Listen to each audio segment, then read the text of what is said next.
नमस्कार, मैं हूं मोनिका राठी और आप सभी का बहुत बहुत स्वागत करती हूं आपके अपने कार्यक्रम में जिसका नाम है लाल किताब संहिता।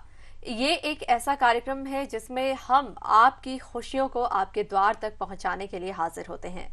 दोस्तों, अगर भाग्य की बात की जाए तो भाग्य राजा को रंक बना सकता है और रंक को राजा बना सकता है, लेकिन भाग्य कभी भी किसी दुकान से खरीदा नहीं जा सकता या फिर इन आंखों से उनको देखा भी नहीं जा सकता।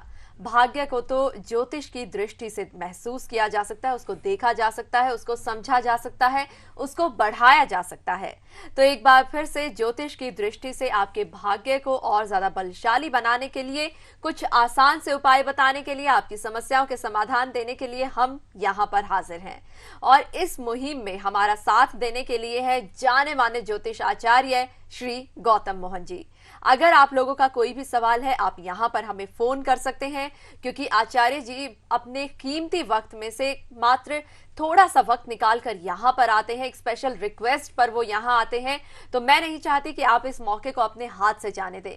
ये एक सुनहरा अवसर है आप सभी के लिए। जल्दी से फोन उठाइए, नंबर डायल कीजिए, जीवन की कोई भी समस्या है हमारे साथ बांटिए। आप कोई सुझाव देना चाहते हैं तब भी हमें फोन कर सकते हैं। नंबर्स बार बार आपकी टीवी स्क्रीन पर आपको दिखाए जाएंगे। आचार्य जी, आपका बहुत बहुत स्वागत करते हैं। नमस्कार आचार्य जी, सबसे पहले मैं आपका धन्यवाद करना चाहूंगी। आपके पास वक्त की इतनी कमी होती है, लेकिन फिर भी आप यहाँ पर आते हैं। ज्योतिष का एक संपूर्ण ज्ञान आपके पास होता है, पूरा तो नहीं, इतने कम समय में हम वो ज्ञान तो नहीं ले पाते, लेकिन उसमें से मुझे लगता है कि अगर रोज हर एपिसोड में अगर एक चीज भी हम अच्छी सीख पाए तो हमारा दिन साकार हो सकता है। आज मैं आपसे जानना चाहती हूँ, रत्न की अगर हम बात करें, कोई भी इंसान कहता है कि रत्न सबसे आसान उपाय है जीवन में तरक्की पाने का, जीवन की समस्याओं से दूर होने का, क्योंकि बहुत कुछ करना नहीं है आपको, सिर्फ सिद्ध यंत्र आपको धारण करना है। उसके बाद जो रत्न है वो आपको उसका असर दिखाएगा। लेकिन रत्न किस इंसान को धारण करना चाहिए और कैसे धारण करना चाहिए? हर रत्न का संबंध किसी न किसी ग्रह से होता है। जो ग्रह आपकी कुंडली में शुभ हैं उनसे संबंधित आपको रत्न धारण करना चाहिए। लाल किताब के अनुसार यदि ग्रह पक्के घर का नहीं है, अर्थात पक्के घर के वो ग्रह हैं जिनको किसी भी उपाय द्वारा बदला नहीं जा सकता, तो यदि वो पक्के घर का नहीं है तो उसका आप रत्न धारण कर सकते हैं यदि वो शुभ है तो। अब रत्न तीन तरह से आप धारण कर सकते हैं। एक उंगली में धारण कर सकते हैं, गले में धारण कर सकते हैं, या शरीर के किसी अन्य हिस्से में धारण कर सकते हैं। सबसे ज्यादा स्ट्रांग असर जो मिलता है वो उंगली में धारण करने से मिलता है। उसके बाद जो स्ट्रांग असर मिलता है वो गले में धारण करने से मिलता है। और जो तीसरा सबसे कम असर जो मिलता है वो शरीर के अन्य हिस्सों पर, जैसे कलाई पर आपने धारण कर लिया या और किसी ऐसे अंग के ऊपर धारण कर लिया, जैसे आप पायजेब नीचे पाँव में धारण कर लेते हैं, तो उनका असर तीसरे नंबर पर मिलता है। सबसे ज़्यादा स्ट्रांग असर मिलता है हमें उंगली में धारण करने से। वहाँ पर जो तीसरे खाने में ग्रह वहाँ से जाएगा, शिफ्ट होगा, तो वो 11वें और 9वें दोनों खानों को देखेगा, अर्थात आपके भाग्य को और आपकी आय को, दोनों को ही वो स्ट्रांग करेगा। तो रत्न यदि आप उंगली में धारण करते हैं तो कम से कम 2.5 रत्ती का जरूर होना चाहिए। रत्ती पक्की ले लें या 2.5 कैरेट ले लें आप, तो 2.5 कैरेट या 2.5 पक्की रत्ती से ऊपर का जो रत्न होगा वो आपके लिए शुभ फलदायी हो सकता है। लेकिन यदि हीरे की बात करें तो वो काफ़ी ज़्यादा कॉस्टली हो सकता है, इतने क्वांटिटी में हम देखें तो उसके लिए सब्स्टिट्यूटेड आप एक स्टोन डाल सकते हैं, वो है पीला मोती। तो पीला मोती भी आपको उतना ही काम करेगा जितना जो हीरे का काम होता है। अन्य रत्नों के केस के अंदर कम से कम 2.5 कैरेट का रत्न आप जरूर रखें, और उतना करने से आपको रत्न शुभ फलदायी सिद्ध हो जाएंगे। जी, रत्न पर हम और ज्यादा चर्चा करेंगे, लेकिन फिलहाल एक कॉलर है हमारे साथ। नमस्कार, आपका बहुत बहुत स्वागत है जी। आपका नाम? जी सविता। सविता जी, आप अगर अपने बारे में जानना चाहती हैं तो अपनी डिटेल्स दीजिए। जी, मेरा डेट ऑफ बर्थ है 2/3/74। जी, आपका जन्म समय? जी, जन्म समय तो मुझे पता नहीं, लेकिन जन्म स्थान मेरा है। लेकिन फिर भी कोई अंदाजा जन्म समय का, रात का, दिन का, लगभग कितने बजे के आसपास? नहीं, कोई अंदाजा नहीं इसका। क्या प्रश्न है आपका? जी, मेरी तबीयत ज्यादा खराब रहती है, कभी तो जोड़ों में दर्द हो जाता, कभी सिर में दर्द, कभी जाड़ में दर्द। जी, तो ये जो आप समस्या बता रहे हैं, जो जोड़ों में दर्द और जाड़ में दर्द, ये समस्या एक तो बृहस्पति से संबंधित है जो जोड़ों में दर्द वाली है, और बुध से संबंधित समस्या आपकी जो दांतों वाली आपकी समस्या है या जाड़ों में जो दर्द आप कह रहे हैं, तो जोड़ों के दर्द के लिए आप एक काम करें, यदि कोई सोने का आपका गहना हो, कोई बिस्कुट या कोई ऐसी आइटम हो, उसको गर्म करें और उसको रात को पानी में ले लें। आप गर्म करके उसे बिल्कुल लाल करके पानी में डुबो दें और वो आप पानी पिएं कम से कम 11 दिन तक। ऐसा करने से जोड़ों के दर्द में आपको लाभ मिलेगा। हो सके तो इसे आप दूध में पी लें और भी जल्दी असर आपके लिए आएगा इसमें। और जहां तक बुध की बात है, बुध आपकी जन्म कुंडली में मैं देख रहा हूं खराब है, चाहे आपका समय नहीं है, लेकिन चंद्र कुंडली से हम देखें तो तेल का छाया पात्र दान करने से और गाय को घास खिलाने से आपका बुध शुभ होगा। बुध शुभ होने से जो दूसरी आपने समस्या बताई उसका आपको निवारण मिलेगा। जी बिल्कुल, ये आसान से उपाय हैं, आप कर देखिए, आपको ज़रूर आपकी सेहत को लेकर जो परेशानियां हैं वो ज़रूर आप दूर कर पाएंगी। अगर हमारे जो दर्शक इस कार्यक्रम को देख रहे हैं उनके मन में भी कोई सवाल है, वो भी इस कार्यक्रम का हिस्सा बनना चाहते हैं, हमें फ़ोन कर सकते हैं। नंबर्स बार बार आपके टीवी स्क्रीन पर आपको दिखाए जा रहे हैं। अगर आप लाल किताब संहिता को अपने घर में ही प्राप्त करना चाहते हैं, खुद घर पर बैठे बैठे आप इसको ऑर्डर करना चाहते हैं, तो वो भी कर सकते हैं। इसके लिए भी स्क्रीन पर दिए गए नंबर्स पर आप अपना ऑर्डर बुक कर सकते हैं, क्योंकि लाल किताब संहिता सिर्फ एक किताब नहीं है बल्कि ये एक ग्रंथ है। मैं तो इसको कहूंगी कि ये एक पवित्र पूजा है। जब आप इसको अपने घर में लेकर आते हैं, जब इसको शामिल करते हैं, जिस तरीके से घर में भगवान को स्थापित करने से चारों तरफ शांति का निवास होता है, सुख समृद्धि होती है, उसी तरीके से लाल किताब संहिता को जब आप विश्वास के साथ अपने घर में लाते हैं तो ये कुछ ऐसे उपाय आपको बताती है, कुछ ऐसे तरीके आपको बताती है जिसका सीधा सीधा असर आपकी खुशियों पर पड़ता है, सीधा सीधा असर आपकी खुशियों को ये आमंत्रित करती है। इसको आप जल्दी से ऑर्डर कर सकते हैं। नंबर्स बार बार आपके टीवी स्क्रीन पर आपको दिखाए जा रहे हैं। अगर नंबर आपका नहीं लग पाता है तो आप मेल भी कर सकते हैं, मेल के द्वारा भी आप ऑर्डर बुक कर सकते हैं, या फिर किसी समस्या का समाधान अगर आपको जानना है तो पूरी डिटेल्स आप दे सकते हैं। मेल आईडी है mohanastrology@gmail.com। अभी आचार्य जी, आज हम रत्न पर बात कर रहे थे। रत्न का आपने बताया कि किस तरीके से कहाँ पर ये ज्यादा फलदायी है, उंगली में इसको धारण करें तो ज्यादा ही असर देता है, फिर गले में, और बाकी तीसरे नंबर पर आता है शरीर के दूसरे हिस्सों पर जब हम इसको धारण करते हैं। लेकिन इसको धारण करने का एक तो सही तरीका क्या है? और कहते हैं कि रत्न की भी एक आयु होती है, उसके बाद उसको चार्ज करना पड़ता है, उसको सिद्ध करना पड़ता है। कितनी आयु होती है किस रत्न की? जहां तक आयु की बात है तो मैं ये कहूँगा कि रत्न की आयु इसलिए ख़त्म होती नजर आती है क्योंकि आपकी वर्ष कुंडली बदल जाती है। जिस साल में वो ग्रह पक्के घर का नहीं है उस समय आप रत्न धारण करते हैं तो रत्न आपको असर करता है। लेकिन यदि अगले साल में वो ग्रह पक्के घर का हो गया जिसका रत्न आपने धारण किया तो उस साल में वो असर नहीं करेगा और हम ये महसूस करेंगे कि अब इसको रिचार्ज की आवश्यकता है। लेकिन वास्तव में रत्न तो एक लंबा प्रोसेस है, ये लाखों साल भी चल सकता है, इसको रिचार्ज की कोई आवश्यकता नहीं। हाँ, एक बात अवश्य कि जब आप रत्न धारण करें शुभ मुहूर्त में और जिस देवता का रत्न है उस देवता की पूजा करने के उपरांत ही धारण करना चाहिए। यदि ऐसा आप करेंगे तो देवता की शक्ति भी आपके ऊपर असर करेगी और रत्न की शक्ति भी आप पर असर करेगी और आपको उससे शुभ फल मिलेगा। यूं कह लीजिए कि सब कुछ पॉजिटिव होगा आपके लिए। लेकिन ये मानना कि कुछ समय के बाद रत्न का असर खत्म हो जाएगा, ये बात गलत है। हाँ, इतना जरूर मैं कहता हूँ कि जब वो ग्रह पक्के घर का होगा तो ऑटोमेटिकली उस रत्न का फल उस साल में नहीं मिलेगा और हो सकता है कि 1-2 साल के बाद फिर वो ग्रह फ्री हो जाए पक्के घर से और उस समय फिर आपको उसका असर मिल जाए। तो इस तरह से यदि आप रत्न धारण करते हैं तो यदि वो 1 साल में असर नहीं भी करा तो उसे संभाल के रख लें। हो सकता है आने वाले कुछ वर्षों के बाद फिर उसकी आवश्यकता आपको पड़ जाए या फैमिली का कोई और सदस्य भी उसे धारण कर सकता है। ऐसा नहीं कि आपने धारण कर लिया तो फैमिली का कोई और सदस्य धारण नहीं कर सकता, कोई भी धारण कर सकता है, लेकिन उसकी दोबारा से पूजा करवा के उसे आप धारण करें तो इससे शुभता और बढ़ेगी। जी, इस पर अपनी चर्चा करेंगे, लेकिन एक दर्शक है हमारे साथ। आपका बहुत बहुत स्वागत है। नमस्कार। नमस्कार जी, आपका नाम? गुरविंदर सिंह, लुधियाना से। जी, तो आप अपनी डिटेल्स दीजिए अगर अपने बारे में जानना चाहते हैं। 9/12 आएगी। टाइम सुबह 6:30 बजे का।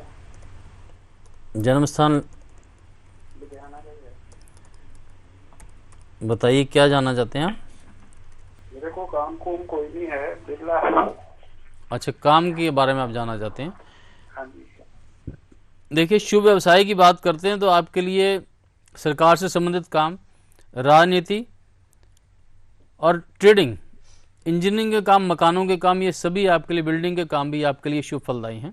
इनमें से कोई भी काम आप चुन लें, आपके लिए शुभ होगा। लेकिन काम के साथ आपको उपाय भी करने होंगे। यदि कोई अशुभ ग्रह है आपका इस समय में चल रहा, इस साल में, तो उसका उपाय भी आप अवश्य करें। उपाय करने से आपको मदद मिलेगी। अभी जन्म के समय तो आपका भाग्य 100% की शुभता लेकर आया, मैं देख रहा हूँ, अच्छी कुंडली लेकर आया आप, लेकिन सुरक्षा चक्र के उपाय ना करने से ये 100% आपके लिए उतना अच्छा असर नहीं कर रहा। इस साल की बात करते हैं।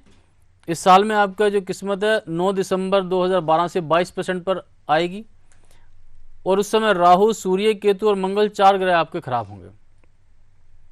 मंगल क्योंकि 8वें घर में है, 8 मीठी रोटियां तंदूर में लगी कुत्तों को डाल दें और घर के दक्षिण दरवाजे को लोहे की कीलों से कील दें। ये तो करें आप मंगल को शुभ करने का उपाय, इससे आपको मदद मिलेगी। दूसरा मैं देख रहा हूं यहाँ पर आपका इस साल के अंदर केतु और सूर्य आपके 6ठे घर में ये मंदे हैं, और राहु आपका 5म भाव में मंदा है। सूर्य का आपको उपाय भी करना पड़ेगा, जिसके लिए आपको 40 दिन तक गेहूं और बाजरे का दान धर्मस्थान में देना चाहिए। और जो बुजुर्गी असूल हैं या पुराने जो रीति रिवाज हैं उनको आप मत छोड़ें। मित्रों को दावत दें, घर में हलवा बनाएं, दोस्तों को भी खिलाएं, इससे आपका धन भी बढ़ेगा और शुभता भी बढ़ेगी। ये कुछ आसान से उपाय आपके लिए हैं। ये उपाय कर कर देखिए, जीवन में जरूर आपको सफलता मिलेगी। और हम यही चाहते हैं कि हम सभी का जीवन सफल हो। इस जीवन में हम जो भी कार्य करें वो संपूर्ण हो। इसके लिए कुछ छोटे छोटे उपाय करने होते हैं, और वो उपाय आपको लाल किताब संहिता में बताए जाते हैं। लाल किताब संहिता आप भी घर बैठे प्राप्त कर सकते हैं, वो भी मात्र 3100 रुपए की सहयोग राशि में।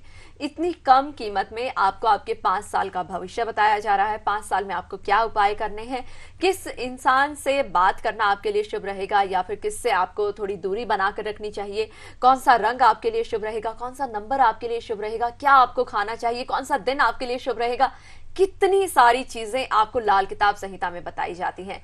तो आप बिल्कुल इंतजार मत कीजिए, जल्दी से अपना ऑर्डर बुक कीजिए, क्योंकि लाल किताब संहिता आपकी खुशियों की चाबी है।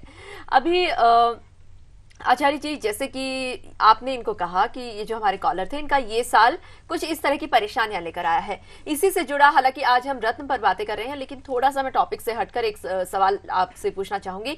एक मेरी परिचित हैं, और 2012 में उनके साथ इतना ज्यादा बुरा हो रहा है। पहले उनको चिकन पॉक्स हुआ, फिर उनको डेंगू हो गया, फिर उनको फीवर रहता है। मतलब हेल्थ से लगातार वो परेशान है। बहुत सारी दवाइयां उनको खानी पड़ रही हैं, डॉक्टर्स के चक्कर लगाती हैं। ठीक वैसे ही एक और परिचित हैं जिनके कि इस साल एक्सीडेंट बहुत ज्यादा हो रहे हैं। जो मेरी पहली परिचित है वो अक्सर कहती है कि मेरी इम्यूनिटी वीक हो गई है, इसलिए मैं बीमार हूं। लेकिन क्या हम ये किसी ग्रह का खेल, किसी ग्रह की चाल हो सकती है? बिल्कुल। ऐसे घरों में जहां पर बीमारी पीछा नहीं छोड़ रही है, बार बार बीमारी आ रही है, तो उनके लिए 2 उपाय वो अवश्य करें। एक तो साल में कम से कम 1 बार पेठा लें, जो हलवाई वाला पेठा है वो मंदिर में दान कर दें। दूसरा, घर में जितने भी सदस्य हैं घर के, उसमें 1 और जोड़ लें, और जितने मेहमान घर में आए वो संख्या ये जोड़कर उतनी रोटियां बनवाकर हर महीने, और उसे आप मंदिर में भिजवा दें। या यदि मंदिर में नहीं आप दे सकते, किसी ऐसे स्थान पर बैठे हैं, तो उसे पक्षियों में बांट दें आप। तो ऐसा करने से घर में बीमारी आपकी दूर होगी, और इस तरह से आप बिना किसी कारण से आने वाली बीमारी से अपने आप को बचा पाओगे। जी, तो जो समस्याएं हम जीवन में समझ ही नहीं पाते हैं कि क्यों ऐसा हो रहा है, और उन समस्याओं के साथ हमेशा जूझते रहते हैं, हाथ पर हाथ रखकर बैठ जाते हैं। दरअसल वो समस्याएं किसी ग्रह का खेल हो सकती है, और आसान से उपायों से वो समस्या दूर हो सकती है, जैसा कि आपसे बात करके मुझे अनुभव होता है। जी। अभी रत्न पर बात करते हैं। रत्न की अगर बात की जाए, आजकल जब हम मार्केट में जाते हैं, ज्वेलरी खरीदने जाते हैं, तो लड़कियों को सबसे ज्यादा पसंद आता है डायमंड, और जो हीरा है वो भी एक रत्न ही है, जेमस्टोन है। तो हीरा क्या कोई भी लड़की धारण कर सकती है, या फिर कोई भी इंसान धारण कर सकता है, या उसके लिए भी कोई ग्रह की चाल देखनी पड़ती है, पूरा एक प्रभाव देखना पड़ता है? बहुत ही अच्छा प्रश्न है आपका। इसका कारण है, मैं इसे क्यों अच्छा बोल रहा हूं। जी। शुक्र, जब हम रत्न धारण करते हैं तो रत्न 3 घरों में शिफ्ट हो जाता है जब वो धारण करते हैं। यदि हम गले में धारण करते हैं तो खाना नंबर 1 में आएगा। जब हम उंगलियों में धारण करते हैं तो वो खाना नंबर 3 में चला जाएगा, और जब हम शरीर के अन्य हिस्सों पर धारण करेंगे तो खाना नंबर 9 में जाएगा। जो हीरा रत्न है उसका स्वामी है शुक्र। शुक्र लाल किताब के अनुसार खाना नंबर 1 और खाना नंबर 9 में मंदा कहलाता है। वो केवल खाना नंबर 3 में ही शुभ होगा। तो यदि आपने हीरा धारण किया गले में तो अशुभता, यदि आपने धारण किया किसी और हिस्से पे उंगलियों को छोड़ के तो अशुभता। केवल आप उंगलियों में ही हीरा धारण करें तभी वो शुभ फल देगा, अन्यथा बाकी सभी शरीर के अंगों के ऊपर वो आपको बुरा फल देगा। और हमें कल को किसी एस्ट्रोलॉजर को या किसी और को दोष नहीं देना चाहिए, ना हीरे को दोष देना चाहिए। आपके धारण करने के तरीके में दोष है जिस कारण से उसका आपको शुभ फल मिल रहा है। आप सही समय की जांच करते हुए, सही रत्न की जांच करते हुए और सही स्थान की जांच करते हुए यदि उसे धारण करेंगे तो आपको अशुभता नहीं मिलेगी। बिल्कुल, जो शुक्र देव है उनका हमारे जीवन पर एक बहुत गहरा प्रभाव पड़ता है।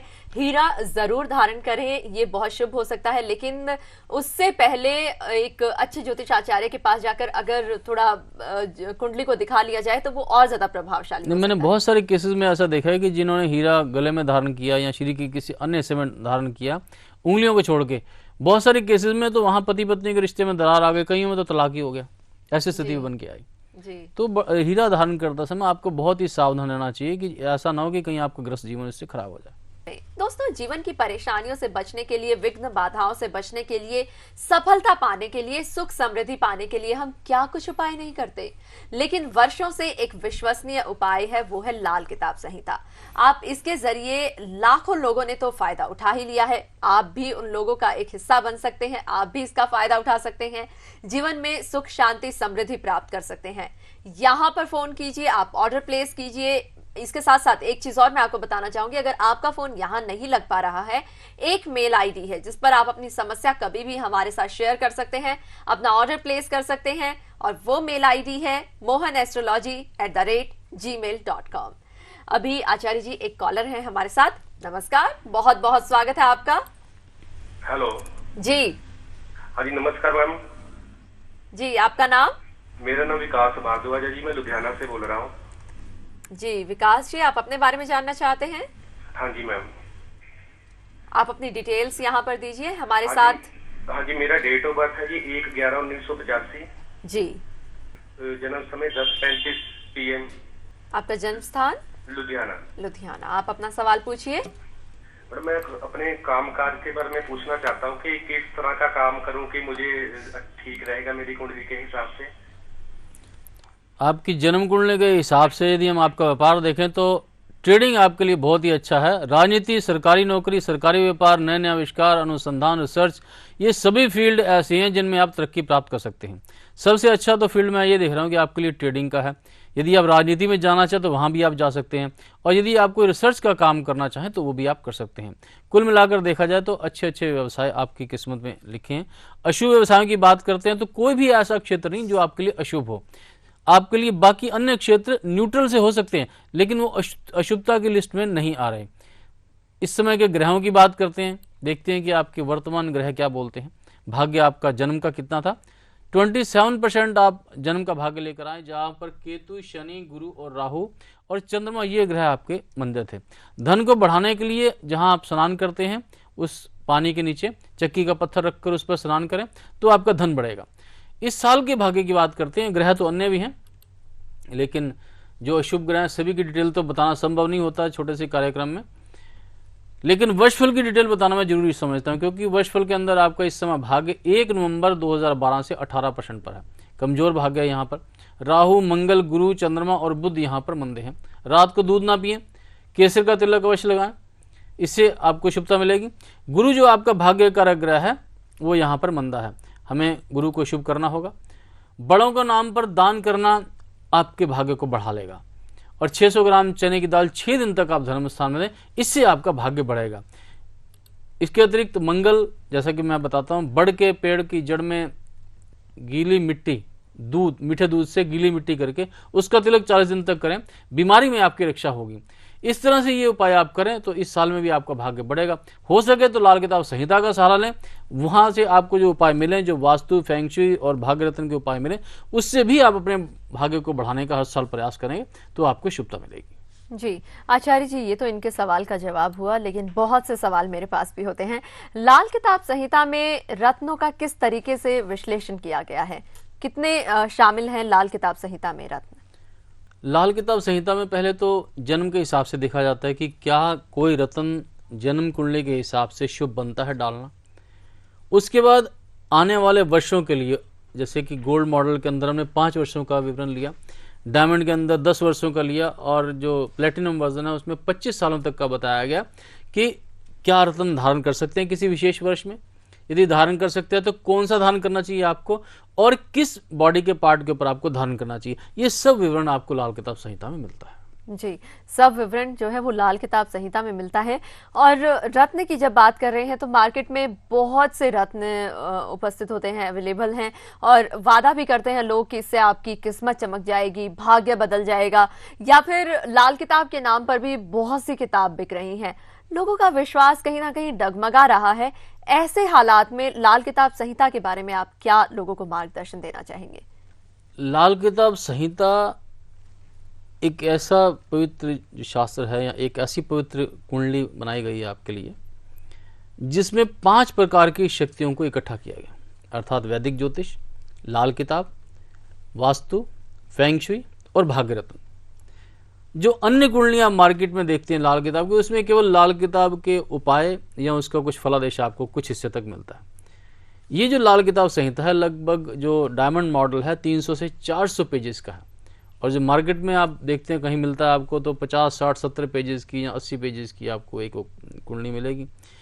उसमें इन सभी एंगल से आपके भाग्य को बदलने का प्रयास नहीं किया जाता। यहाँ पर हमने ये देखा कि यदि वास्तु सही है तो आपका भाग्य भी आपका साथ देगा। आपने लाल किताब के उपाय कर लिए, वास्तु ठीक नहीं किया तो किस्मत वहाँ साथ नहीं देगी आपका। लेकिन यदि आप वास्तु, फेंग शुई, भाग्य रत्न और लाल किताब इन सभी उपायों को इकट्ठा करते हैं तो भाग्य आपको ठीक साथ देता है, यानी कि असर करता है और बढ़ता है आपका भाग्य।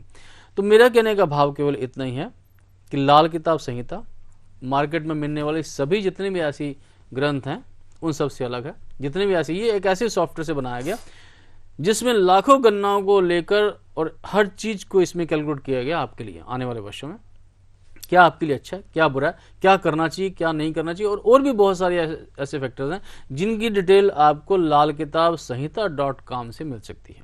आप उस वेबसाइट पर जाकर अभी वो सारी डिटेल आप देख सकते हैं। तो जहां तक रत्नों की बात है, रत्न कोशिश तो ये करें आप शुद्ध धारण करें और ओरिजिनल रत्न धारण करें। जो सेमी प्रीशियस स्टोन्स है वो कम असर करते हैं। सही धातु में धारण करना जरूरी है और सही स्थान पर धारण करना जरूरी है, और इसके अलावा सही समय पर और पूजा के उपरांत उसे धारण करें तो वो रत्न फलदायी हो जाता है, अर्थात आपके भाग्य को चमकाता है। लेकिन यदि हम रत्न को अश्रद्धा के साथ धारण करेंगे, सही मुहूर्त में धारण नहीं करेंगे, सही समय में, सही वर्षफल के समय उसे धारण नहीं करेंगे, ग्रह पक्के घर में उस समय आप धारण कर रहे हैं, तो ऐसी स्थिति में वो रत्न फलीभूत नहीं होगा, उसका फल आपको नहीं मिलेगा। और ऐसा करने से आपका विश्वास भी इस ज्योतिष के प्रति और रत्न धारण के प्रति कम होगा। आचार्य जी, आज एक बार फिर से आप यहाँ पर आए, आपने अपना ये अनमोल समय हमें दिया, इसके लिए आपका बहुत बहुत शुक्रिया। दोस्तों, आप भी लाल किताब संहिता मंगवा सकते हैं, बनवा सकते हैं, और जिन लोगों ने बनवा ली है मैं तो ये चाहूंगी कि आप अपने अनुभव हमारे साथ बांटें, क्योंकि आपके अनुभव के जरिए दूसरे लोगों को हिम्मत मिलती है, आगे बढ़ने का एक हौसला मिलता है, क्योंकि लाल किताब संहिता जो है वो विघ्न बाधाओं को दूर करती है।